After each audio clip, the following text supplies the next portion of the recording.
پہلی صف میں جگہ ہونے کے باوجود دوسری صف بنانا، اس کا کیا حکم ہے؟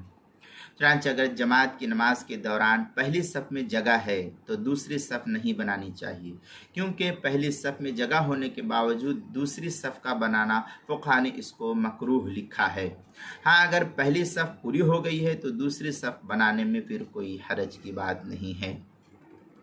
چنانچہ فتویٰ شامی میں ہے فَلَوْ وَقَفَ فِي الصَّفِّ الثَّانِي دَاخِلُهَا قَبْلَ اسْتِكْمَالِ الصَّفِّ الْأَوَّلِ مِنْ خَارِجِهَا يَكُونُ مَكْرُوهًا۔ اس طریقے کی عبارت فتویٰ شامی جلد نمبر 1 صفحہ نمبر 569 570 باب الامامہ مطلب فی کلام علی الصف الاول، جو HM سعید کراچی کا چھپا ہوا نسخہ اس کے اندر۔ مسلم شریف میں عن جابر بن سمرہ رضی اللہ تعالیٰ عنہ قال خرج علینا رسول اللہ صلی اللہ علیہ وسلم فرآنا حلقا فقال ما لی اراکم۔ اس طریقے کی عبارت جو ہے مسلم شریف جلد نمبر 1 صفحہ نمبر 81 باب الامر بالسکون فی الصلاۃ، جو قدیمی کتب خانہ کراچی کا چھپا ہوا نسخہ اس کے اندر۔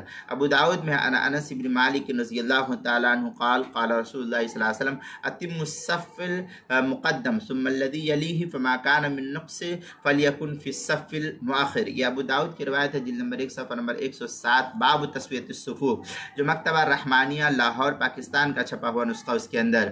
اور نماز کے مسائل کا انسائکلوپیڈیا جلد نمبر 1 صفحہ نمبر 271 حروف تہجی پا، عنوان ہے پہلی صف میں جگہ ہونے کے باوجود دوسری صف بنانا۔ اس کے تحت جو اس مسئلے کو نقل کیا گیا ہے۔